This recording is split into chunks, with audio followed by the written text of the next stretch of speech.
Right, welcome back, boys and girls. So, hopefully, you finished writing your 6 reasons down in your T chart in your writer's notebook. Hopefully, you chose a side that you want to argue for. So, some of you are on the side of yes, school should definitely ban sweets from class parties, and some of you have chosen no, school should not ban sweets from class parties. So, make a choice if you haven't already.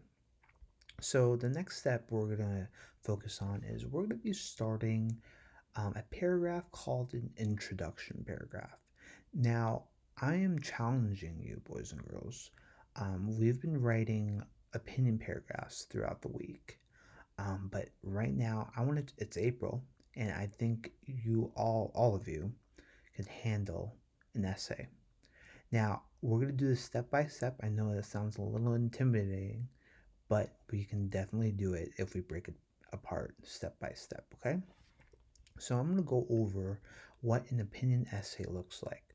So, an opinion essay, for the most part, has 5 paragraphs. It can definitely have more, but as of right now, we're going to focus on 5 strong paragraphs. So, over here, I have an anchor chart of how an opinion essay is organized. So, the first paragraph is called an introduction paragraph. That is right here. I apologize that the word introduction is not here, but an introduction paragraphs have these 4 things. There's something called a hook, there's something called a connection sentence, which I will go over later.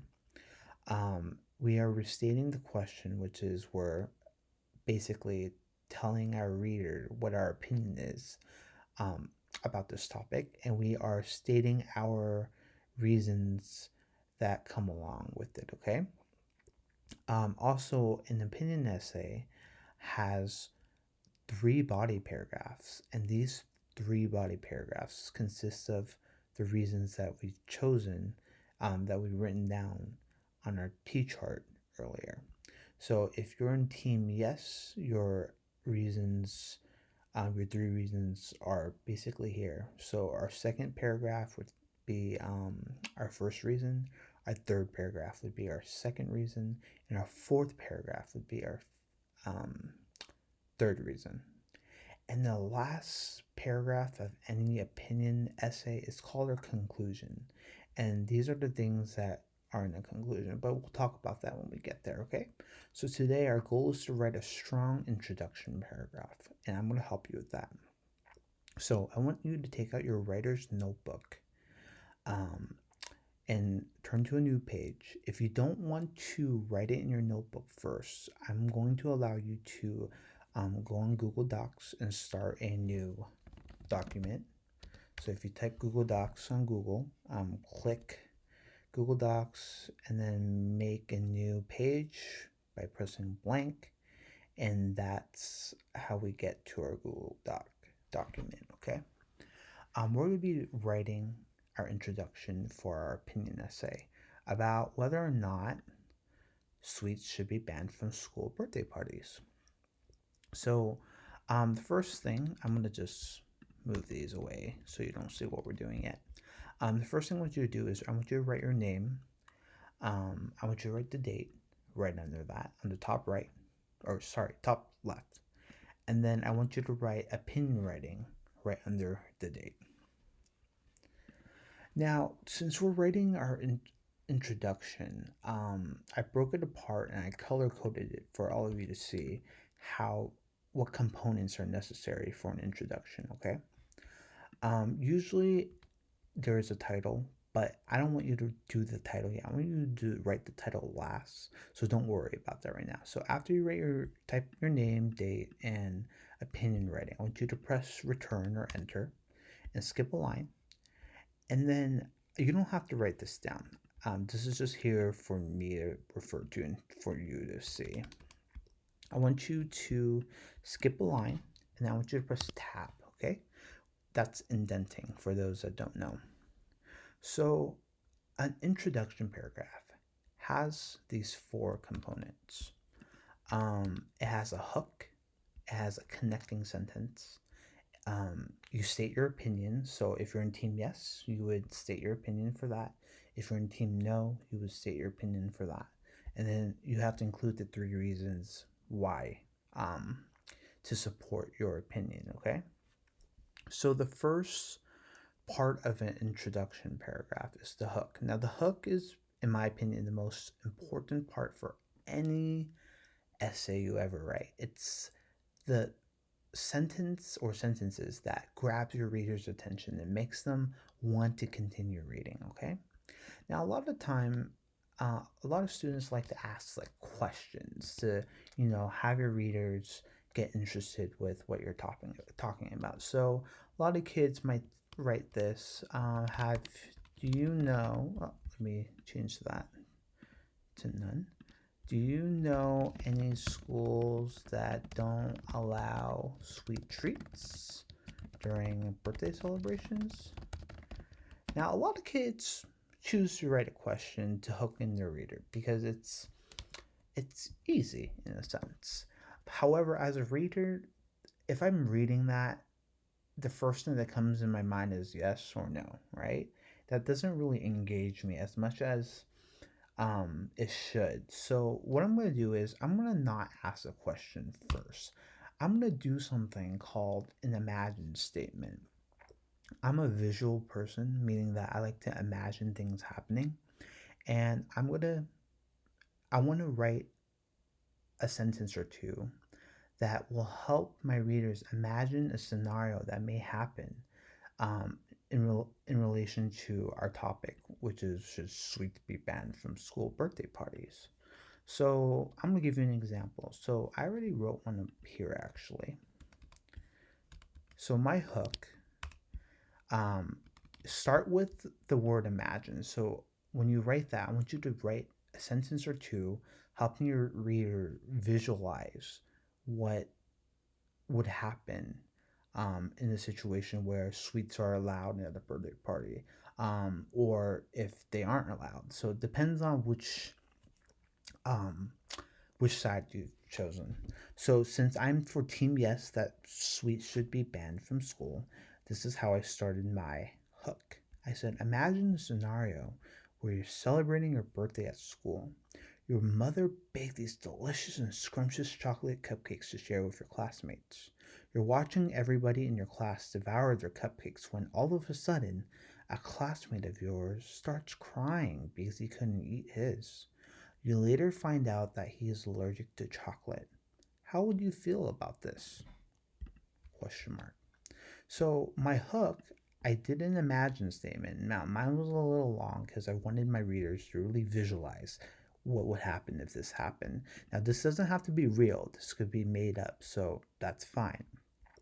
Um, so I did an imagine statement, and I also ended my hook asking my reader a question: how would you feel about this? Just to get them really thinking about this situation. Okay. Now that's my hook. So that's my first part of my introduction. I'm just reeling my reader in, getting them interested in what I'm talking about. Okay. Now my connecting sentence is basically I'm trying to move on from, my hook and kind of like let my reader know what on earth I'm talking about. So what I'm talking about is that, well, schools across America are banning sweet treats. So over here, I wrote, well, to prevent this from happening, schools across America are banning sweet treats being brought into classrooms, for birthday celebrations. So my connecting sentence is one sentence that connects that hook into what I'm really talking about, okay? Now, the next part of our introduction is your opinion, the most important part. What is your opinion as the writer? So, since I'm on team yes, I believe that schools should ban sweets. I'm going to state my opinion in one sentence. So, you're going to write, or I wrote, in my opinion, I firmly believe that schools should ban sweets being brought to class for birthday celebrations. That's my opinion. Now, if you don't believe in that, then you say shouldn't, okay? So you need one sentence that expresses your opinion. And now, the last part of any introduction is, your reasons, or are your reasons, because you get more than one. So Over here, you can do this two ways. You can either state your three reasons in one sentence. You can say, my reasons are blah, blah, and blah. But I wanted to write complete sentences for my reasons. And boys and girls, your reasons are these reasons you have on your T chart. So I have one reason here, another reason here, and another reason here. So I basically wrote one sentence to express my reasons why school should ban sweet treats. My first reason is my reasons are that banning sweets could improve the health of kids. So that's one of my reasons here. So you take these reasons and you rate them right after your opinion. My next one is also banning sweets could prevent classroom distractions from occurring. That was another reason that I picked up after reading this guy over here. And my last reason was students may be allergic to the ingredients, which was basically what my hook was about. So I wrote, lastly, banning sweets could help prevent students from having an allergic reaction to ingredients that were used to make the sweet treats. So this is my introduction. Now, this is long. Yours does not have to be long. My scenario or my hook, my imagine statement, I just wanted to be very clear with what I needed to say, and I wanted my reader to visualize what would happen in this situation. You don't have to make it this long. So I want you to challenge yourself to try to write your introduction today, either on Google Doc or your writer's notebook. Okay? Remember, for an introduction paragraph, you need a hook, that's my yellow. You need a connecting sentence that's basically moving on from my hook to talking about the topic at hand, which is this guy. Should sweets be banned from school birthday parties? I want you to tell me your opinion. So state your opinion. And I want you to tell me your three reasons, okay? That is all for an introduction. I know that you've learned Oreo um, previously. That will be used when we do our body paragraph. So right now we're doing the intro. We will use Oreo for reason one, reason two, reason three. So don't worry about that. That's not related to our introduction. So all we were focusing on is hook, connecting, sentence, your opinion, and your three reasons. Okay. I trust that all of you can handle this. It's April 1st. I have complete faith. You can write a strong introduction paragraph. Now, if you don't want to do an imagine statement, it's okay. If you know how to start your hook using strategies you learned in class, that's fine. But I really want you to challenge yourself to help your readers visualize what's happening. So I would prefer and encourage you to use an imagine statement, but it's not mandatory. So do what you can do. So this is my introduction. You can rewatch this video if you need to. Good luck, and I will see you tomorrow for your body paragraphs. All right? Peace out.